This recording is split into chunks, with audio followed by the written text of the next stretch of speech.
Got it. Okay. Thank you, Casey. I appreciate you.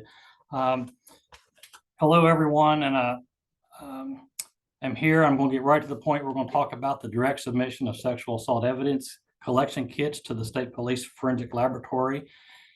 If you're already familiar with this topic, I hope that today you'll learn some of the issues that we're having with this policy and this procedure to get sex crime kits to either the State Police Laboratory or to Marshall University, as the case may be, as a non-report. And if you're not familiar with what we're talking about, then I hope you'll have a good foundation to go forward and learn more about what we're doing with sex crime kits in our state. We're one of the only states in the United States that's doing this type of a procedure with our sex crime kits. As we go, I would like for you to be thinking of questions that you have, and we're going to, at the end of the presentation, entertain all of your questions. Please make a note of my email address here, david.w.miller@wvsp.gov, and my phone number. And please feel free to call me anytime that you need to with issues regarding this topic. If we don't have an answer for you, we're going to get back to you as soon as we can with an answer. But the direct submission of sexual assaults has been a law in our state since 2020. And before I begin with the topic, I'm happy to say that we have just received word from SAECKs that our newly redesigned sexual assault kit and revised kit has shipped and will be here this week. So our new kit will be delivered with the next kit shipments in either the end of this month or beginning in December. Updates include a new kit cover that will allow us to better track kits in our state and will hopefully allow those individuals collecting these kits to have a better idea of where to send the kit.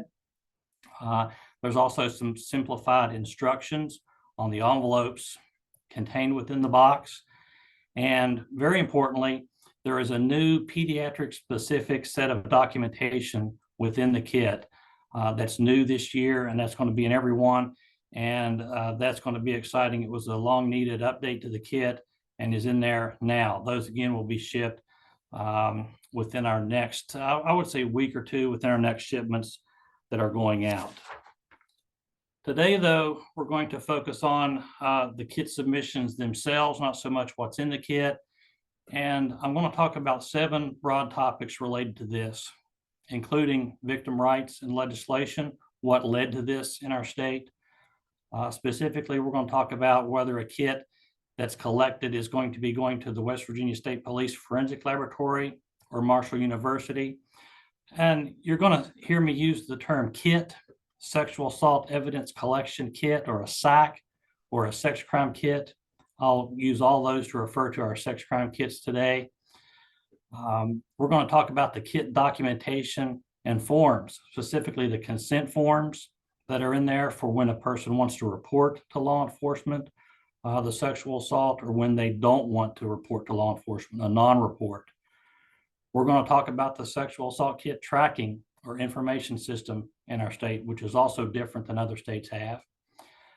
Briefly about the Forensic Medical Examination Fund reimbursements that we have through our Prosecuting Attorneys Institute. I want to speak directly to law enforcement for a little bit about what their role is now compared to what it used to be a few years ago. And then we'll discuss some of the problems that we're having with the current implementation of the direct submission. In order to know where we're going, I think it's important that we know where we've been and where we are now. So I want to draw your attention to this chart first, which covers a period of time from 2012 to 2019. And I picked those years specifically for a reason, because in 2019 was when we first began seeing legislation giving victims of sexual assault certain rights. But prior to 2020, we were averaging 600 cases a year being distributed to hospitals and collection facilities in West Virginia, Ohio, Virginia, and Kentucky. But year after year, we only received back an average of 219 kits, only 219. And we had a feeling that there were kits being collected that were not being submitted to the laboratory. And why would that be? And it turns out that it was a for a number of reasons that varied from county to county in our state.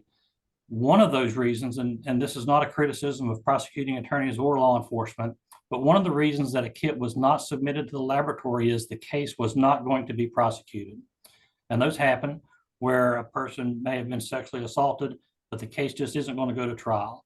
And there would be a decision made that that particular sex crime kit would not be sent to the laboratory for testing. And that happened year after year after year. So that accounts for some of those kits that were collected but never sent to our laboratory for testing. We also know through our tracking system that about 50 sexual assaults a year are collected. So, the kit is collected, but the victim makes a choice not to involve law enforcement. They don't want the case investigated. They do not want the kit to be tested. That's about 50 a year of what didn't come here. And then at the end of every year, I would get a call from hospitals that says, hey, we have all of these sexual assault kits here at our facility that no one ever came and got. What do we do with them? Those were never submitted to the laboratory throughout the years. And then there's your odds and ends. This kit was collected or wasn't collected. It was not used or destroyed or forwarded to another hospital. That happened with some of these cases. That can happen when a person shows up and a kit is opened, but then the patient or the victim refuses the collection and that kit number is no longer available. That kit's no longer available for use. You'll also hear me refer to victims of sexual assault as either alleged victims, or patients, depending on whether I'm talking about how it's written in code or whether a person is at a hospital or working with law enforcement. But we knew that we were missing about 200 cases a year. Also, if you don't know this, in 2016, West Virginia was awarded for $2 million by the District Attorney of New York to do what was called the Danny Grant, where we went back and tested thousands of previously untested kits, DNA cases and samples that were retained over the years, but never DNA tested, and some of these kits that were never submitted to the laboratory. That project showed us that in all of these cases that were never tested or never submitted, that when a male DNA profile was present, we identified male DNA in a kit. 95% of our sexual assaults in West Virginia are male suspect, female victim, that 40% of those cases developed a CODIS hit. So we know that by testing a kit, we're generating investigative leads for other cases and getting samples into CODIS. All of this is leading to 2019, when we began to see some legislative action giving victims of sexual assault certain rights, and this idea that we need to test all of the kits in our state. So this just didn't happen overnight. It was a many-year buildup of circumstances. So let's talk for a minute about what those victim rights are and the legislations that were passed in 2019 and 2020. First, I want to talk about the Sexual Assault Victims Bill of Rights, which was Senate Bill 72, passed in 2019. And I'm just going to go ahead and read this slide. I don't usually just read a whole slide. I know that's not very entertaining, but I think these are important. And I don't think that this is a bill that very many people publicly are aware of, that there is a Sexual Assault Victims Bill of Rights. Not all of these have to do with the direct submission, but I don't want to skip one. I do think they're all important. So I'm just going to read these. Bear with me. You can read along with me. But number one, a victim has the right to a personal representative of the victim's choice to accompany him or her to a hospital or other healthcare facility to attend the proceedings concerning the alleged assault, including police interviews and court proceedings. And then there's a provided that nothing in this subsection shall be construed to violate established forensic interview protocols. My suspicion, I don't know this, is that is speaking to pediatric interviews. Number two, and this one does have to do with the topic at hand today, the victim has the right to receive a forensic medical examination, which includes a sex crime kit, consistent with the provisions of this code, conducted by a qualified medical examiner in accordance with best practices, taking into consideration the age of the victim and circumstances of the offense. I think that's key to us putting that pediatric paperwork in the kit at this point, even though it's a few years later. 3, also important here, the sexual assault victim has the right to have a sexual assault evidence collection kit tested, that they have the right to have that kit tested and preserved by the investigating law enforcement agency. When I'm speaking specifically to investigating officers, we need to talk about how long we're keeping this evidence. Also notice, let me go back to number 2, the right to have a forensic medical examination. That doesn't mean they have to report this to law enforcement. They can get that medical examination without reporting the incident to law enforcement, and that's that non-report that we're talking about. Number 4, the victim of sexual assault has the right to be informed by the investigating law enforcement agency, not the lab, but the right to be informed by the law enforcement agency of any results of the forensic medical examination if that disclosure would not impede or compromise an ongoing investigation. This laboratory will not release the results of our test to the victim's mother, anyone like that. We will refer that person back to the investigating law enforcement agency, which is pertinent to what we're going to be talking about. The sexual assault victim has the right to be informed in writing of these policies governing forensic medical examination and preservation of evidence obtained from the examination. They have the right, upon written request, to be notified by U.S. mail, restricted delivery to their last known address from the custodian of the evidence, this one's wordy, from the forensic medical examination, no fewer than 60 days prior to the date of the intended destruction or disposal of the evidence. That last part just says it doesn't matter if they get the notice or not, it has to be sent. I wonder if anyone knows how long a sexual assault kit is kept at Marshall University if the victim chooses not to report to law enforcement. Right now, it's going to be 20 years. So we will be keeping sex crime kits at Marshall University that are not reported to law enforcement for 20 years. And if that kit were to be destroyed at that time, it will be required that that person be notified 60 days prior to that destruction. The victim has the right upon his or her written request to have the evidence obtained from the forensic medical examination preserved for an additional period of 10 years, not to exceed 10 years beyond what we're already doing. They have to put that in writing and ask that it be retained further. The victim has the right to be informed of these rights. So all of those, I think, are very significant and very important, and we take them very seriously at the laboratory, in particular the part about the right to have the kit tested. Soon following that, in 2020, House Bill 4476 was passed, the direct submission of sexual assault kits to the laboratory. And I'm going to read that's a very lengthy bill.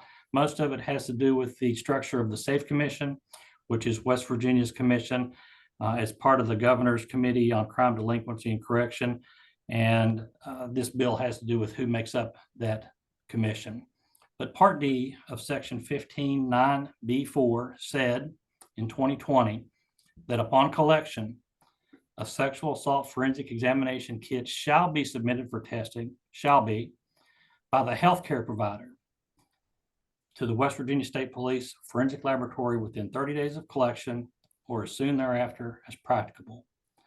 The next part just says that the packaging of those kits for transmittal and the transmittal protocols shall be designed to meet applicable standards for maintaining the efficacy of the sample and the chain of custody. That's a big difference from prior to 2020. Prior to 2020, law enforcement could go to the hospital, take possession of the kit, take possession of the documentation that goes with the kit, begin an investigation, make a decision whether or not that kit is going to come to the laboratory. With this law, that law enforcement officer can no longer pick up the sex crime kit. We envisioned it as law enforcement would still go to the hospital and pick up the paperwork and begin the investigation. By doing so, they now have the necessary information in order to fill out submission forms for the laboratory testing. That's the way we thought that was going to happen. Also in 2020, I had intended to visit hospitals personally, go talk to them about this procedure, perform trainings. But we all know if you could ever blame anything on COVID, this is one of those things. Mid 2020 was not the time to be going to hospitals trying to tell them that they needed to do something else. We were right smack in the middle of COVID. And this policy suffered a little bit in our state in the implementation and rollout of it. But this bill, Section 15(9)(b)(5), gives a pretty big stick to not doing this. And it said that any person who willfully neglects or refuses to perform this duty is guilty of a misdemeanor crime, and upon conviction shall be fined or imprisoned. That hasn't happened. Nothing like that needs to happen. But I want to stress that out, that it's so important that we do this, that it is part of our state law and it's not an option. We don't have the option not to follow this and get a kit to our state by any other means except what's prescribed here, and that's directly from the collection facility to the laboratory. So what kind of a sexual assault kit is going to come to the state police lab, and what kind of a sexual assault kit is going to go to Marshall University for storage? And how do we make that decision?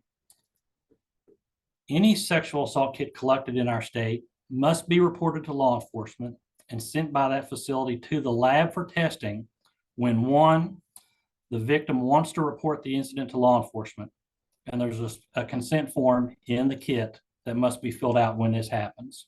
That consent to report to law enforcement must be completed. Or two, if it's a pediatric case. And coming from my point of view from the laboratory, there's two kinds of pediatric cases. There's whether a person is an adult or not. And I've spoken with some prosecuting attorneys down in Beckley whose opinion I respect, and I think that they're right on this. And they tell me that a person who is 18 or older can make the decision whether they want to report or not.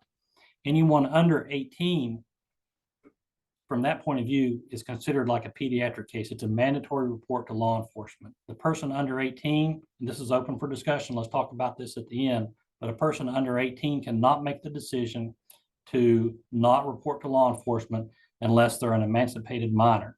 But let's talk about that more. There is the other way to look at a pediatric case is the physical characteristics of the child and whether or not they're going to use a pediatric protocol at the nurse level to collect the evidence or the adult adolescent protocol to collect the evidence, but that's a different matter as well. Here, if it's a pediatric case, it's a required report for law enforcement. And I don't think it's always clear when that is reported to law enforcement, that kit comes to the state police lab for testing. And there's a specific mailing label within the kit to do that. So let's look at the consent forms first. My screen is blocked. I hope you can see everything at the top there, but this is part B. This is the consent form for an adult patient to sign when they want to report to law enforcement. The adult patient has chose to report to law enforcement. The laboratory needs this top part of the consent form to be completed at the hospital. We must know what law enforcement agency and officer is taking the case, because we are going to be required to send the evidence back to that person and a testing report, a forensic laboratory report, back to that officer. It is then the officer's responsibility to decide whether or not they want to release the results to the victim or not, depending on whether it will affect that investigation. That officer can't get the kit, but they can get a legible copy of the hospital documentation. It needs to be given to the responding law enforcement officer. The law enforcement officer needs to go there or have an arrangement to get their copies of the paperwork that's in the sex crime kit.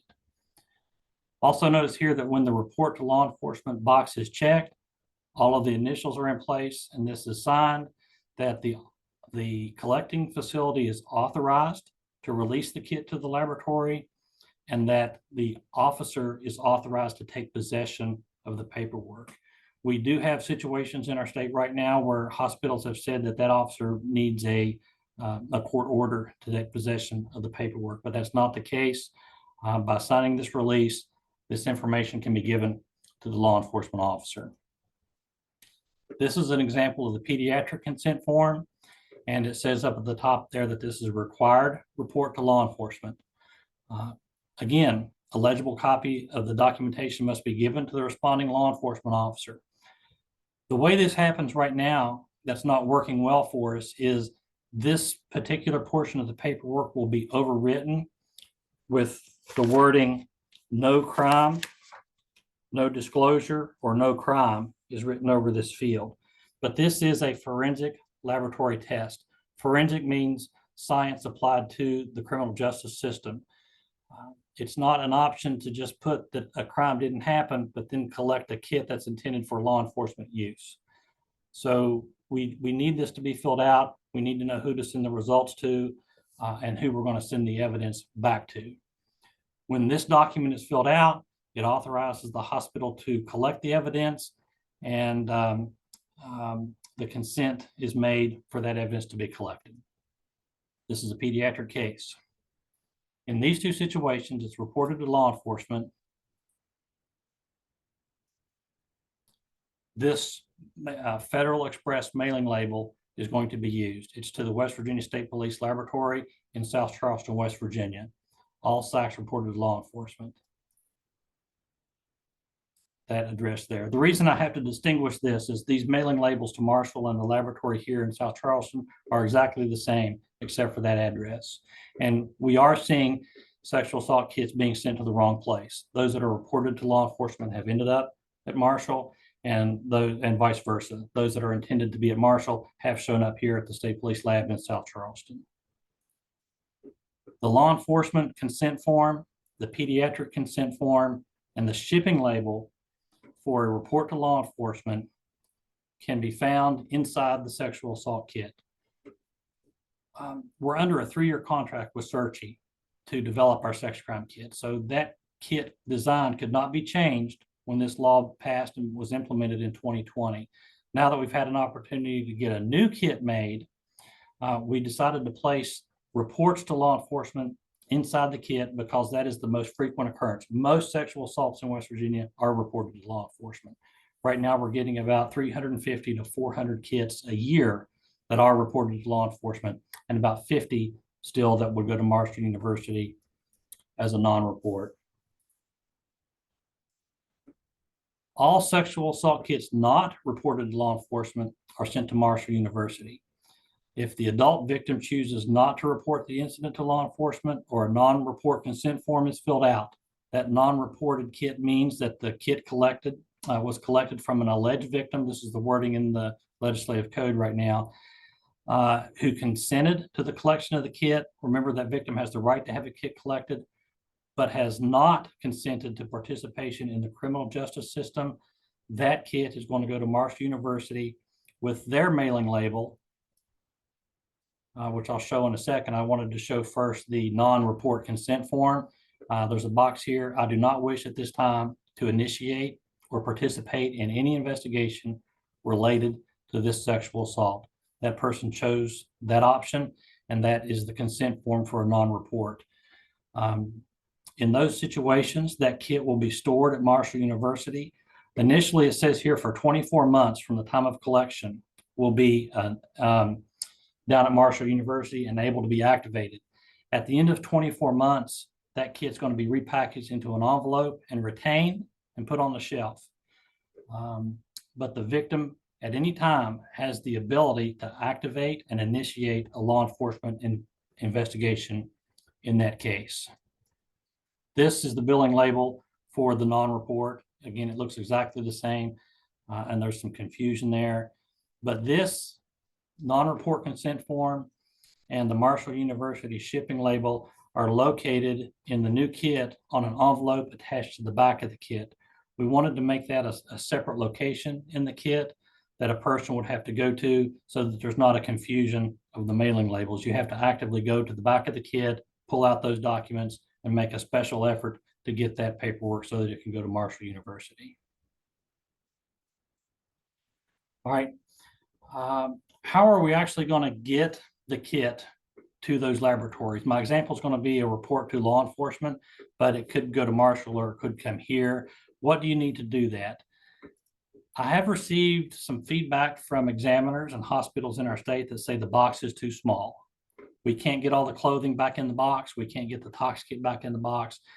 I listen to that feedback, but there's also feedback that says these places, we have limited storage, limited evidence room storage at law enforcement, limited room at Marshall University. Those are real concerns, the amount of space that a kid takes up. So that is intended to be that way. That box is intended size, but I'll show you how we're going to address that.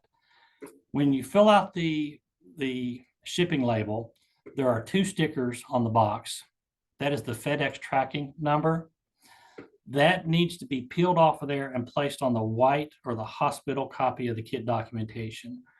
The facility that collected the kit needs to be able to document that tracking number so that we can look in FedEx's tracking system and see where that kit is.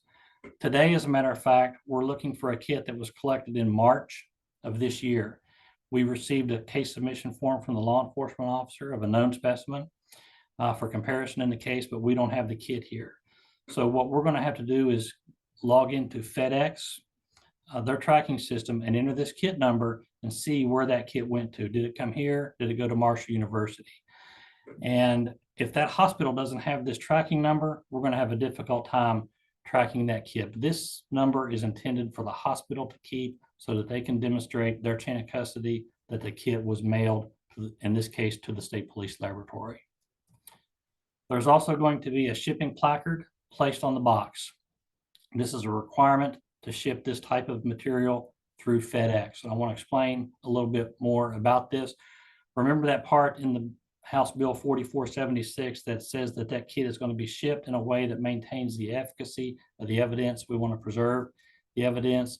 It has to do with that. But FedEx requires that this material be shipped with this placard. It's a UN 3373 shipping placard that is a human or animal material that is being transported only for the purpose of diagnosis or investigation, which is exactly what we have here. Now, the packaging in these kits meets this standard. It consists of these 3 components: a leak-proof primary receptacle, that's the blood tube, that's a specimen cup with urine in it. It also meets the criteria of having a leak-proof secondary packaging. There's absorbent material in there that will absorb the entire amount of urine or blood that's in those packages. And then the outer box is a very sturdy outer box. And what this looks like, and what I was getting to with how we're going to get this to the laboratory, is yes, all these bags of clothing, these other boxes of toxicology kits, they are not intended to go back in that small white box. We want to see everything packaged up. You'll notice here that this brown paper bag is sealed. The toxicology kit is sealed. The sex crime kit is also sealed. That is all going to be placed inside of a cardboard shipping box that we see here. Now, my whole career, I've been taught to treat every sample as though it were biohazardous, universal precaution. FedEx doesn't believe that. They will not ship a package that has a biohazard sticker on it. They believe that that means that it has been shown to be a biohazard. It has been tested and is a biohazard. They want this shipping placard on here to show that it is just a biological substance intended for testing. So there should be no biohazard sticker on the outside of this shipping box, or FedEx will not ship it. They want the biological substance category B, untested material placard to be on there, and then they'll happily send us all of these kits straight to the laboratory. This is what it looks like, though, when we get it and when it leaves the collection facility. We will then document that tracking number here as well to give back to the officer so that the officer can know what that tracking number was and to show the chain of custody from the facility to the laboratory via FedEx. Well, that first chart was what it looked like up to 2019. This is what we've seen as a result of House Bill 4476 from 2020 until now. And that equals an increase of about 211 kits a year here at the laboratory. We've had about 219 were coming in before, and now we're up into the 400s really on average of kits that are being submitted. So a 200 case per year increase in what's coming to the laboratory, which I think is excellent.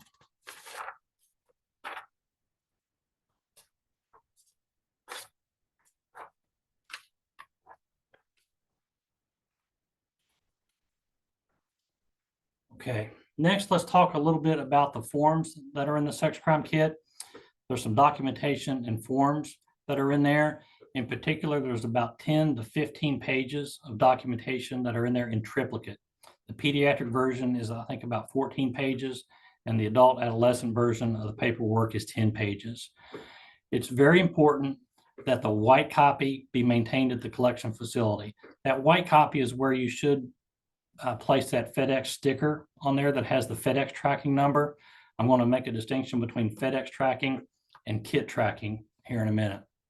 But the hospital needs to keep and maintain the white copy of the documentation. The yellow copy that's in there is intended for the laboratory. It should not be put back inside the kit. Why is that? When the kit arrives at the laboratory, we do not want people to open evidence in order to gain access to documentation. So the yellow copy needs to be placed in the envelope attached to the back of the kit so that we can open up and get that paperwork without opening evidence. The pink copy should be given to the law enforcement officer. Someone needs to come to the hospital, to the facility, and actually take possession of their intended copy of the kit documentation. New to the kit this year are 2 additional pieces of paper that need to be given to the victim. We have a kit tracking card where the victim can go onto an access portal to the kit tracking system, which is the next topic. And we're going to allow that person to enter the kit number into this portal and learn where their kit is in real time. That requires hospital participation in entering the kit into the tracking system. But by doing so, that hospital also then initiates a reimbursement from the Forensic Medical Examination Fund. Also in the kit is a little flyer from the West Virginia Crime Victim Compensation Fund that will allow this person to maybe get some reimbursement of their expenses, lost time, lost wages, travel, counseling, relocation, whatever it may be. They asked us to put that in there, and we did. That's intended to be given to the victim of sexual assault.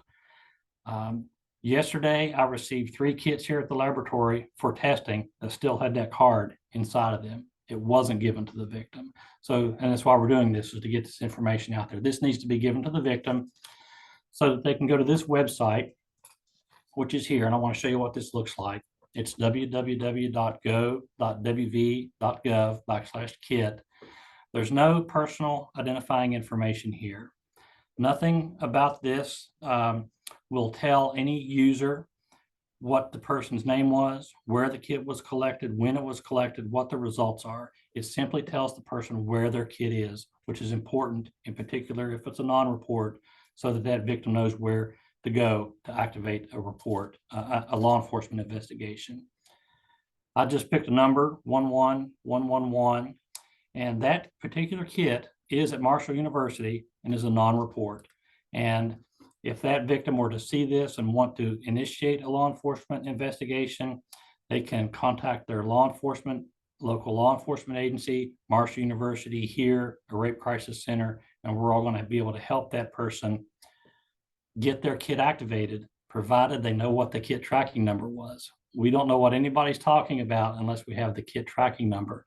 Our kits do not have the names on the outside of the kit. So that kit tracking number that is on the kit right here, that is the number that we're talking about with the sexual assault kit information system, is the number that we're going to be using to track the kit from the laboratory to the hospital, to law enforcement, or to Marshall University. All right, so let's talk about that. The sexual assault kit tracking and information system is linked to the Forensic Medical Examination Fund reimbursements from the Prosecuting Attorneys Institute.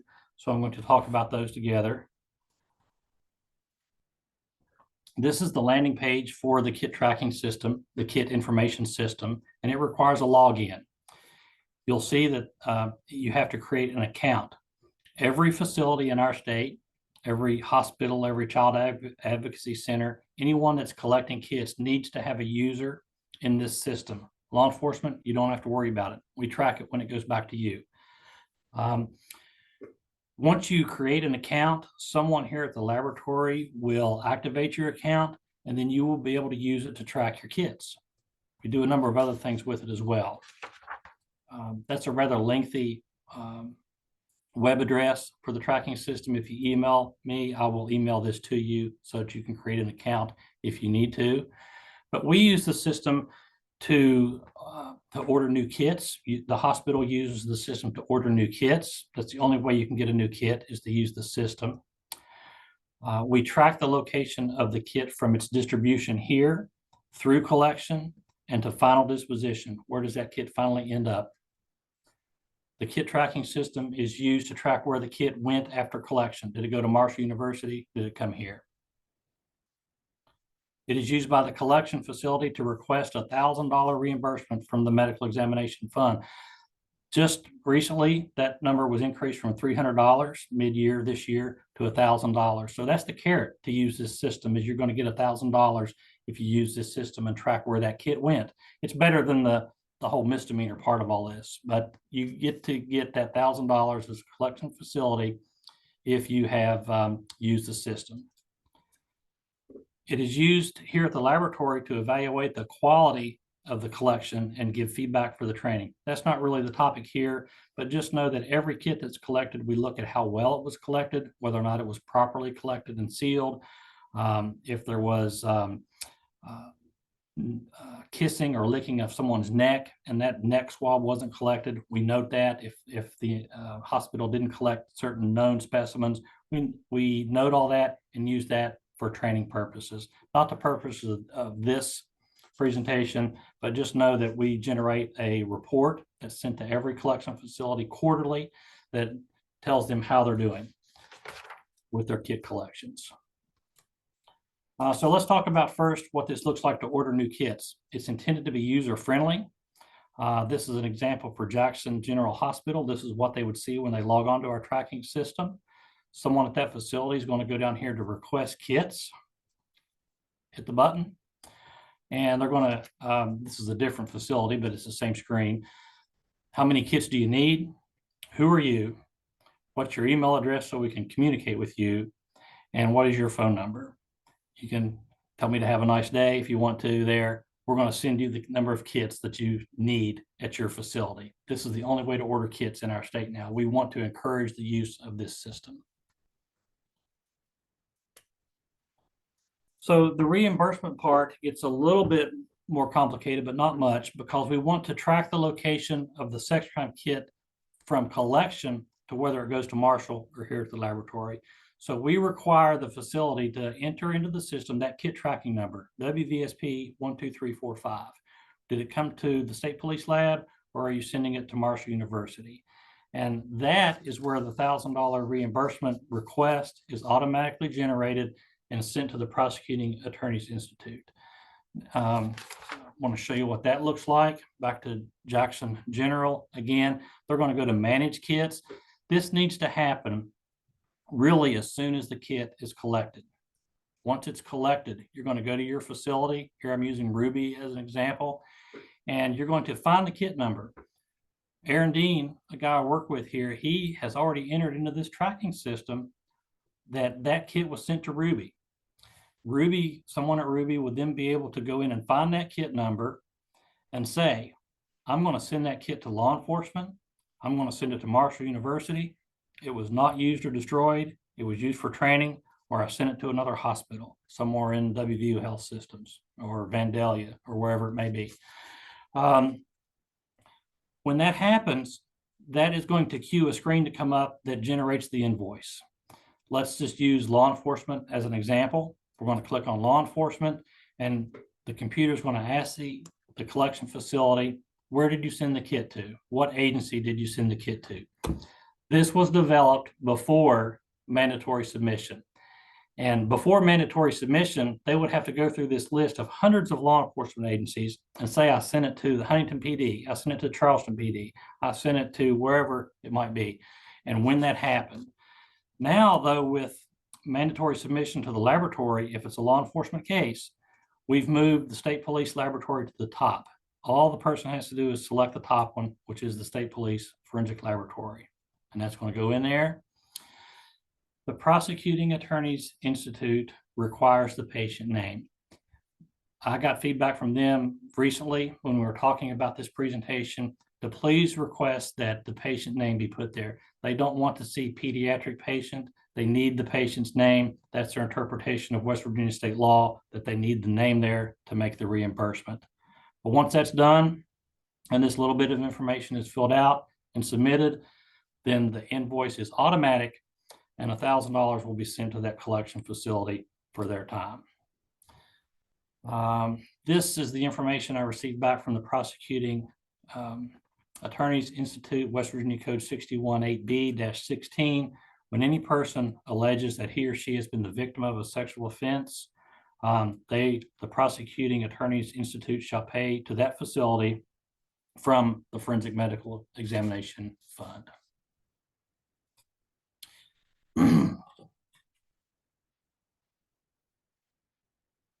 This is where that kit tracking card becomes important again. I just want to reiterate that that needs to be given to victims so that they can identify their kit number. If that kit goes to Marshall University, they need the kit number here so that they can call and say, this is the kit number that we're going to pull and begin to test.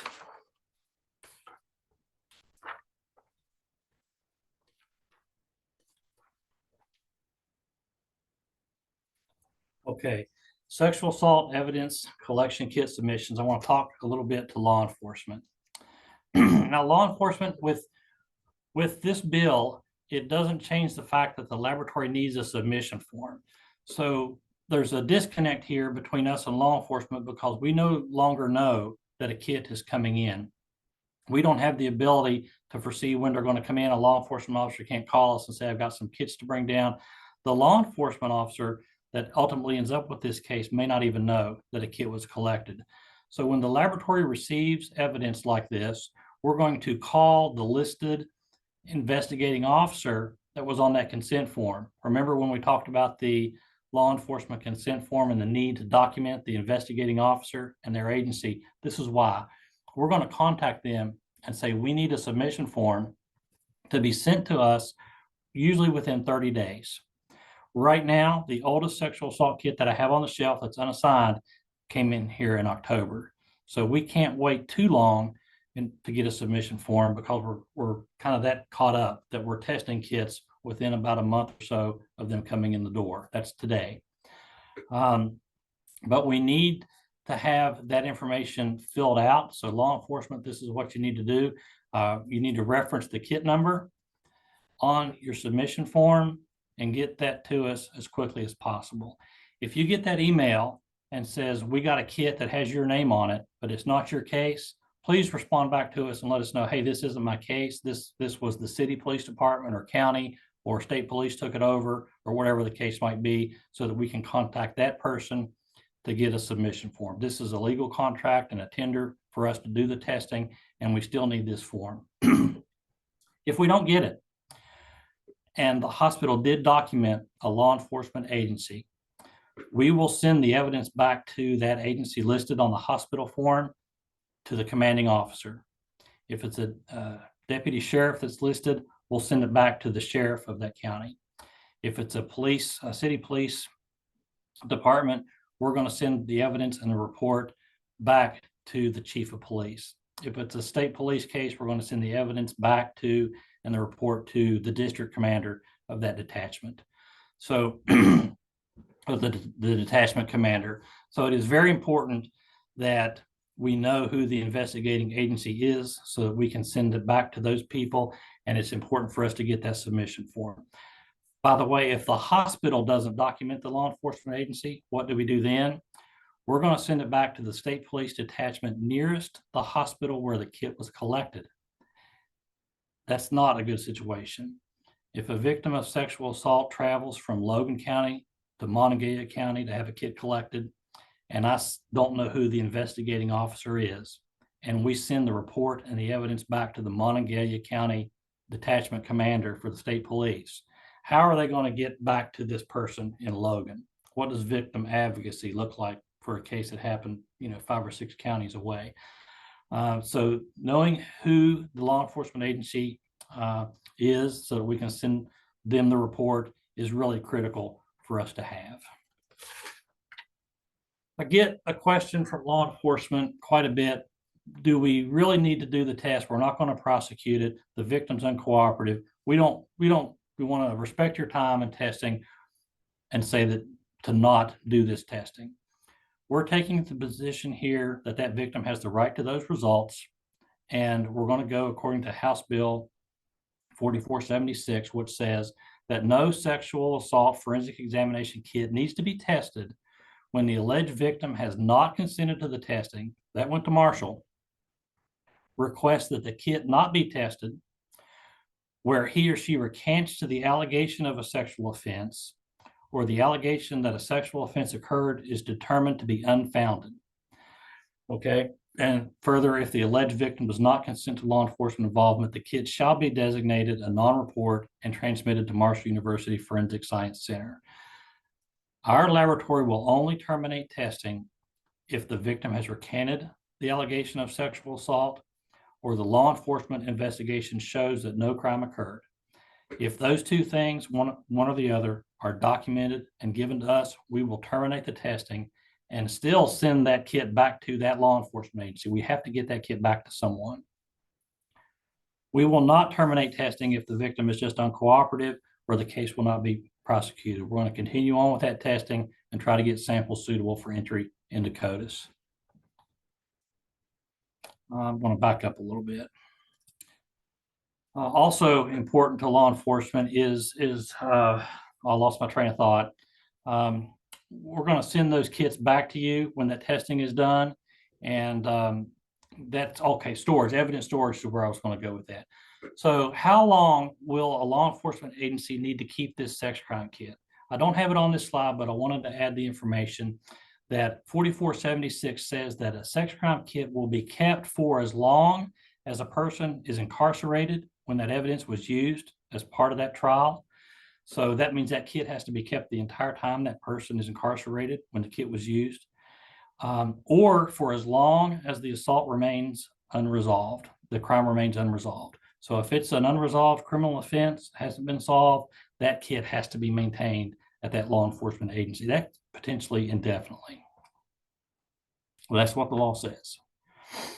Okay, some current issues that we're seeing. Kind of hit on these. Law enforcement officer was not documented on the hospital documentation, and we don't know who to contact for information or where to send a laboratory report.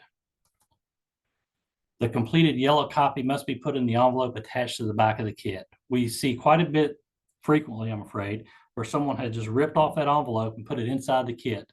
That means that someone here at the laboratory has to take the time to put on gloves, get in a clean space, and open up evidence to get paperwork. That really slows us down. Do not put completed forms back inside the kit. Leave them in the envelope attached to the back of the kit. We don't want to be opening up evidence to get information. We do still have some facilities that are asking law enforcement to come and get kits. If you're a law enforcement officer, please refuse to go take possession of a kit. It is against the law. The law says it has to be sent here. If you're a facility, please don't ask law enforcement to come and get the kit. You need to mail the kit to us. When the sexual assault occurred outside of West Virginia, this is an exception. This is a West Virginia state law. We have victims of sexual assault that will travel to Pennsylvania and Virginia to have a kit collected. It happens. We have victims from sexual assault from other states that come to West Virginia to have a kit collected. Those kits are not applicable to the West Virginia information system. So that means that if a kit is collected in Virginia, West Virginia law enforcement needs to travel to Virginia to go get that kit.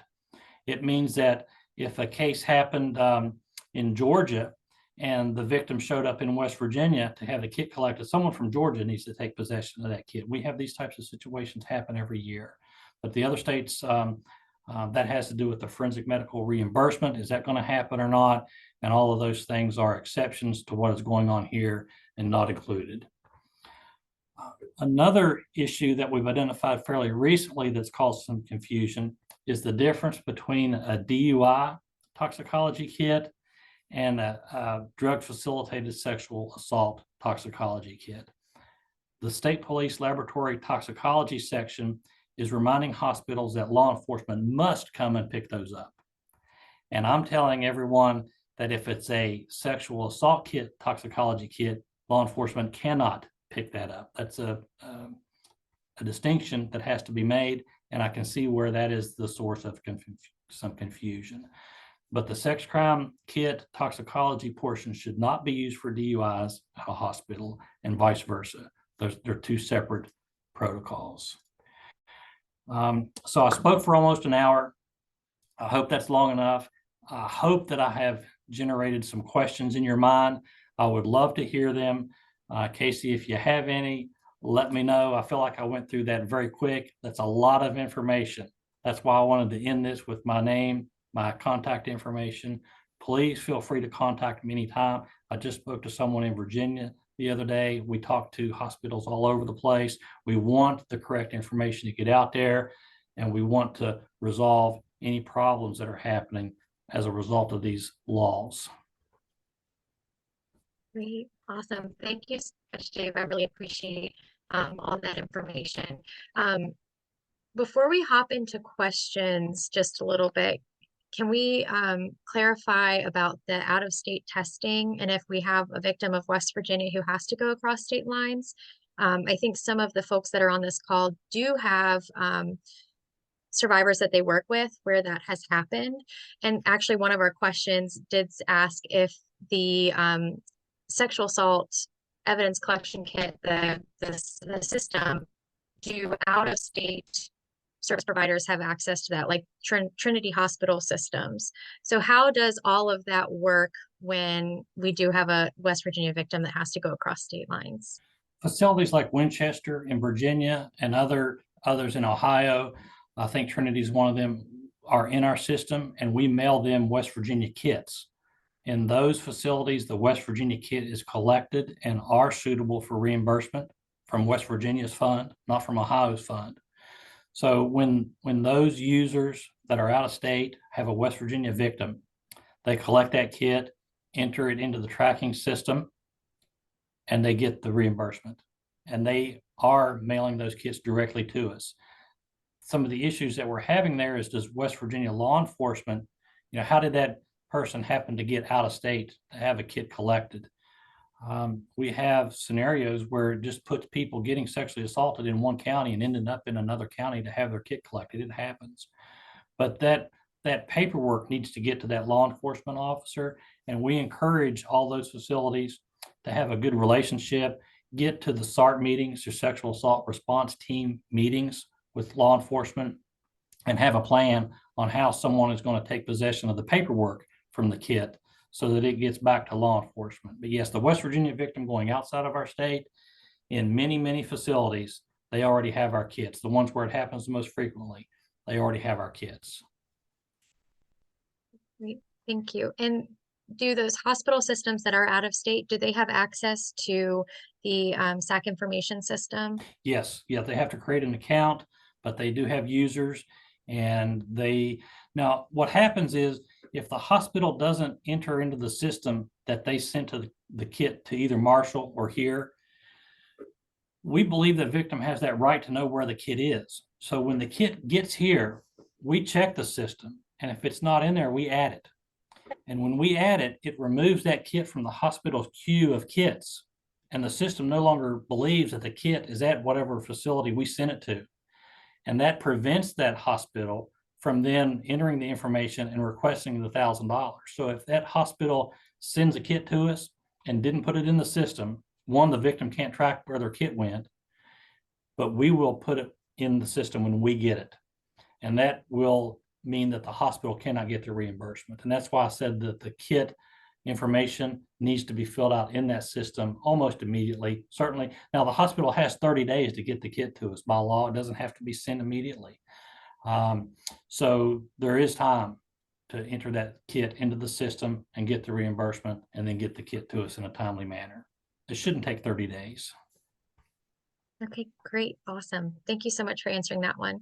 So I'll just go through the rest of the questions that we have. And then if we need further clarification, Dave, you can just ask them to come off mute to explain it a little bit more. Definitely, please. So Perfect. So the first one I have is from an advocacy organization, and they said at the time of an acute case, an ER case, we do not have the detective's name, only the patrol officer's name. What do we do on the consent form in that case? That's the kind of situation where I hope the SART team is helpful. Get with the SART teams, identify the law enforcement person in your community that's going to be doing this, that person's name can be there, I think. Or go ahead and document that person who did show up. Whether it was, when are they going to show up? Are they going to show up and get a copy of the paperwork? The kid is going to come here presumably. If you don't know that information, put what you do know. That patrol officer's name is a starting place for us to call them and say, hey, patrolman so-and-so, are you investigating this case? And we want that person to then, law enforcement, please tell us, no, it's detective, this person now. And then that's the person who needs to get a submission form here. That could vary in place to place depending on how well the facility works with its local law enforcement. And I think it happens frequently, more frequently, when the victim has driven or been driven many counties away. How is the facility in Winchester supposed to know what law enforcement officer is working a case when the person was sexually assaulted in Mingo County or wherever it happened from? It doesn't matter. That's not always an easy question to answer. Who is the investigating law enforcement agency? Great, thank you.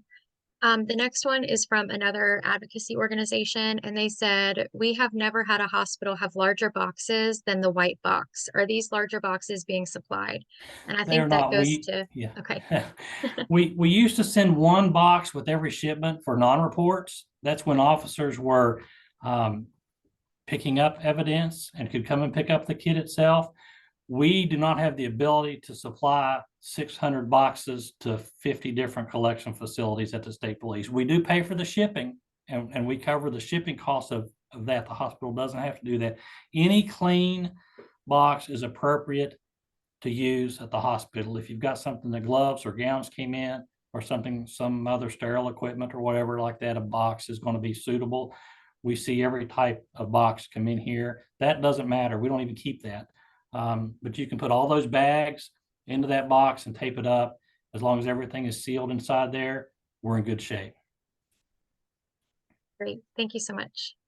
So the next one, I believe, is from a medical provider, and they asked, what if the victim discloses that the specimen is contaminated? For example, HIV patients. Does it require a biohazard sticker at that time? Yes, on the kit. We want the biohazard sticker on all kits, but on that outer box, no. Federal Express wants just the biological specimen category B shipping placard, the white label, and they will send it to us at that point. We treat all samples as though that's the case, and that's where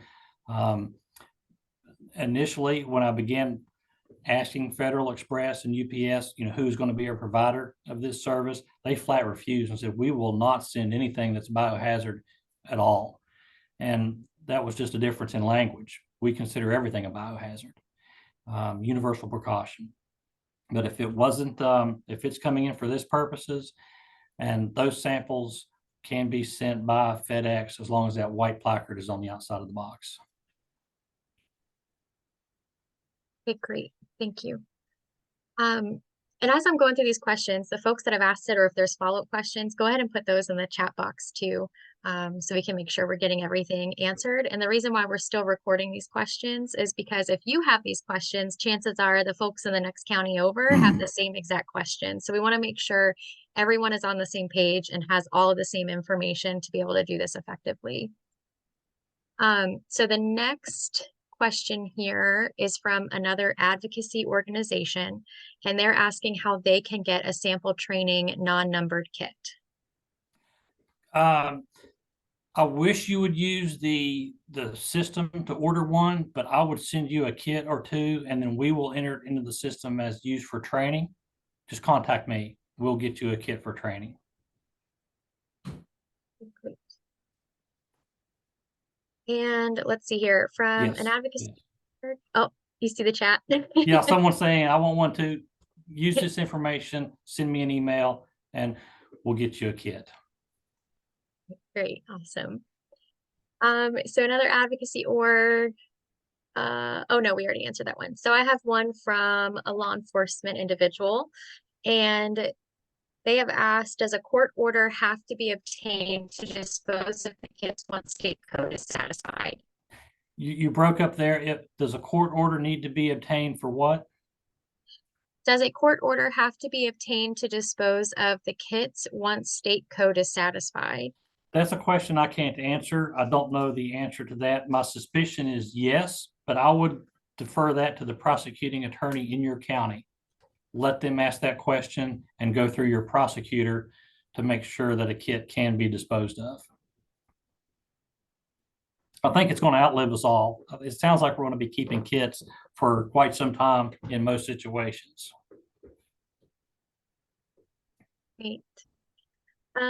Okay, and then we had a lot of really great questions. There was someone who had asked a question in response to you talking about the consent for the kits to be tested from the survivor, and if law enforcement steps in and says, they've been uncooperative, we don't want to continue testing, like what do they need to do? And so you had said that law enforcement would need to show no crime has occurred for that to happen, or something similar to that. Can you elaborate a little bit on that, and like what specifically law enforcement would need to show, what evidence? We don't have to be presented with that evidence. We just have to be presented with a written document from the law enforcement officer that says, I did an investigation and no crime occurred. And if no crime occurred, we will not look at the kit, but we ask for that in writing. We prefer it on letterhead, but we want something that says an investigation was done and the key words there are no crime occurred. And then we will stop testing on that particular kit. Now, it can also happen the other way, where a victim consents to law enforcement involvement and then at a later time doesn't want the kit tested. If that's in writing, we can also stop there. But more frequently, they don't want law enforcement involvement and then later elect to initiate an investigation. That happens more frequently, and that involves law enforcement filling out a request to activate. Victim, law enforcement, and Marshall University, we're all going to have to work together to let Marshall know that investigation has been initiated. The officer requests that of Marshall, gives us a submission form. Marshall then sends us the kit and it gets tested. It happens both ways. Okay, great. Thank you. We did have a question come in the chat as well. If you have a survivor who wasn't able to determine the exact address of where they were assaulted, how would you deal with the question of which law enforcement agency would respond? What jurisdiction? Would that just automatically go to West Virginia State Police, or would there have to be a little bit more digging on that? I think that again goes to the local community and whether whether it happened on some border of a city or I have had situations that I can speak to, and this one happened in Huntington, where the person didn't know where they were. They didn't know if they were on the Kentucky side or the West Virginia side, and they didn't want to report the incident. The other state's law enforcement didn't want the kit, but we don't have a comfortable way. What do we do with it? We can't destroy the kit. So we ended up sending that kit to Marshall as a non-report, only because it wasn't going to get tested and we know where it is. So we try to bend what we do around other states not having similar policies to do the right thing. We don't want to not be able to locate a kit or send it to someone who won't actively take the kit. That happens a little bit where a law enforcement agency doesn't want a kit that doesn't belong in their jurisdiction rightfully. And then we're left with, well, how do we identify the right one and what do we do with it in the meantime? That's a difficult question to answer in some cases. I think it depends on where you're at in the state and how you work with your local law enforcement agencies. Again, I think I'm going to defer some of these things to your local SART team, and your local prosecutor is going to have to make that decision. Ultimately, if it can't be decided, my personal opinion, disclosures is my personal opinion, is that it should be a state police case. And that's why we're sending those to those detachment commanders when we can't identify who the law enforcement agency is. Great. Thank you so much. And I appreciate you referring that back to the sexual assault response teams, because this is actually something we spoke about with the SART coordinators just last week. And that, you know, a lot of times we want to dig into case review to create a systems change, but really these are all topics that you can just bring to your sexual assault response teams, your SARTs, and have these conversations together to work through some of the issues that maybe your county is facing. You know, 55 counties, 55 different ways of doing things, and different point people and different agencies involved. So really take those back to your SARTs and just have that good, deep conversation as to what everyone is doing and how you can work together. All right, so we have had a few more questions come in here, all good ones. So someone asked, let's see, I think it's a medical professional. Do we continue to use the kits we have, or do we need to order more and start with the new kits when they are available? I would love to see you use up your current supply of old kits first. They are expensive and they are hard to get. Right now, I don't know if you know this in the medical field, you might. There is a nationwide shortage of gray top tubes for the toxicology portion of the kit. SAECKs was unable to fulfill our entire order this time. We were 4 short of 500, and SAECKs told me we used their very last gray top tube. So please conserve that material and use those kits. We placed this kit order in June of this year, and are just now getting shipments. So it takes quite a long time to order a kit and get them in. We need to use what we have first. Great. Next one is from another medical professional, and they've said in the past, the ER has received calls weeks later asking how the survivors will get the results of their kit or updated on the kit process. I'm assuming that was survivors. If not, Megan, please let me know. Who should the hospital staff direct this patient to get them more info and refer them to, or wait, I'm so sorry. Who should the hospital staff direct this patient to get more info? Refer them to the investigative officer or agency that they reported to initially? Question mark. I believe so. I believe that's the correct answer, is the investigating officer, or that person documented on the report to law enforcement part of the consent form. That person should be able to direct them to who is working on the case. If I get that call here at the laboratory, I will look up and try to identify if we have the kit, if it was reported to law enforcement, and who the investigating officer was that we've assigned it to, and refer that person to them, because we cannot release the information. As part of that victim's Bill of Rights, they have the right to have that result from that law enforcement officer if it doesn't jeopardize the investigation. And we don't want to make that decision here if it's going to jeopardize an investigation or not, so we won't do it. But if they call an advocacy center or the hospital, all of that also depends on having that kit number. We want to refer to the kit number to identify where that kit went. And it's very important that that victim have the kit number to refer to. So does the hospital, so does the kit tracking system, so do we. Perfect. And then Adrian also added in the chat that you can also refer them to your local rape crisis center, and an advocate can also help provide that info and locate that info. So yes, lots of point people that you can find in your SARTs. yes. Thank you. And then the last question I have, unless other folks have other ones, if an officer doesn't pick up his paperwork, what do we as the nurses need to do? That's a good question. Does it depend on hospital policy? I don't know that I can really answer that question. I might be able to tell you what I think should happen, but I don't know what you should do really. You're going to have a white copy that is the hospital copy, and the pink copy, which is the law enforcement copy. I suppose you could either retain it if someone ever wanted to get it, but the white copy it's a triplicate form. The white copy is the same as the other. I personally see no reason why you would need to keep that. You could make a photocopy perhaps of the white copy if someone ever showed up and wanted it.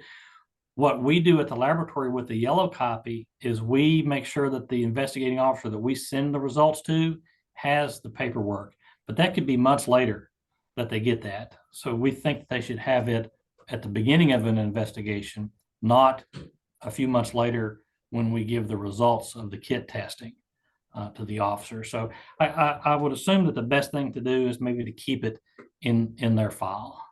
But I don't know the really the right answer to that question. What if, just to dig a little bit deeper and to touch on it again, what if there isn't a law enforcement agency and you're not sure who to put on the form as the designated officer and all of that information and it's just left blank? What would happen then? In that particular case, we get this form that and a kit, we can't identify the officer. We will send the report to the detachment commander of the West Virginia State Police detachment nearest where it was collected.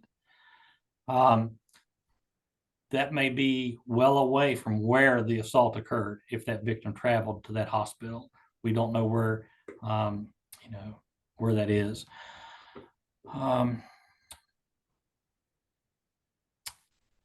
When we're done with the testing here at the laboratory, the report goes back to that detachment commander and to the prosecuting attorney of that county.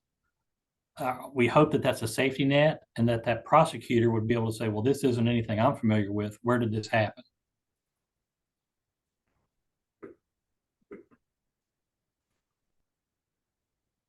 Is there any other questions that folks have, or is there any further clarification that you need on some of the items we spoke about today? Let me address one more if I can. Those kits that I'm sending out are just for those facilities to see and have and become familiar with. Look at the paperwork that's in there. I'm not sending those to you with the intent of you're going to be trained on those at this point. There's a lot of training that goes into each of those kits, but I do want people to be familiar with what we have, what you're going to be seeing coming your way. Just a disclosure there. Okay, thank you. We did have another question come in here. In regards to the gray top tubes, if they are expired in the kit and we use hospital supply, is there a specific volume amount needed to be collected? Yes, and it's more important though that it be a glass tube instead of a plastic gray top. I've spoken with our toxicologist here, and she told me that the plastic gray top can absorb some of the metabolites that they're testing for into the plastic, and they prefer a glass top tube. But it's the larger of the tubes. I think that is that a 5 mil tube or a I know there's two tube sizes, but the specific volume of the larger one is escaping me right now. I don't know if it's 10 mils. Okay, 10 mils, yes. Then you can, and that's what we ask that you do. If the tube is expired, please use a hospital stock 10 mil glass tube that's a gray top. Oh, hey, there's the toxicologist. Please fill 3 6 mil. The team effort sometimes, isn't it? I think there's only 2 in the kit though that we have. Okay, perfect. And I am taking all of these questions and answers down, and then I will put these all in a document for folks as well so that they have all of these questions and answers in one place too. So Erin, I am copying all of your responses and putting that there. Casey, there's a whole room of lab people in here in our conference room watching this, so we'll just see what happens after this. I hate to think. Uh-oh. I'm just going to say that verbally for the recording, since folks can't see the chat in response to that question. The toxicologist, I'm going to assume, says, yes, please fill fully 3 gray top tubes instead of 2 if possible. Thanks so much, Adrian. I appreciate that. See, I always forget about these recordings. The team effort.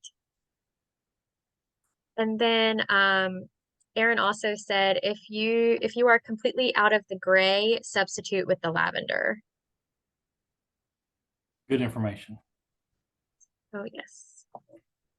Any other questions or clarification that folks have?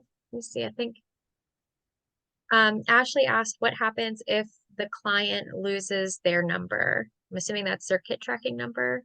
We would refer them, I get that question here sometimes. We would refer them back to the hospital. That should be included on that white copy that's maintained at the collection facility and should be able to be given to that person.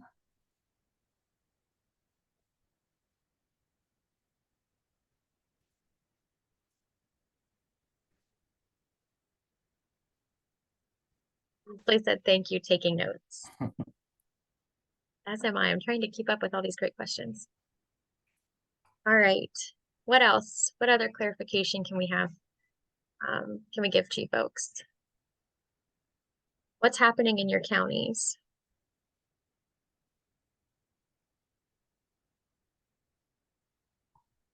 Melanie said, at our hospital, we are not able to open the package without a court order. Open the package. Melanie, can you clarify that a little bit? And you can come off mute.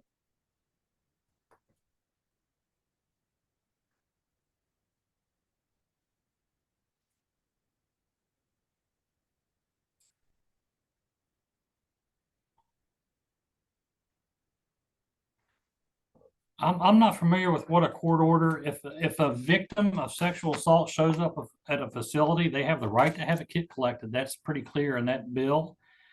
I wouldn't, I'm not a hospital administrator, so I can't really speak to that, but I do know that that person has the right to have that kit collected by a qualified person. And that's, a court order isn't our intent here to have a kit collected. If that means open the package means open up a sex crime kit to collect it. I'm wondering if there was some confusion with getting access to the hospital record, and maybe that was what this was. That might be reference the to. case. I see like if a sexual assault documentation package is sealed, I can see that being the situation, because those records are intended to be kept separate from the regular medical record of the person, I believe. And that could be the situation. But under normal circumstances, they should have access to their patient record, which would have their kit number. Okay. Melanie did say that is the situation, yes. Okay. Okay, good.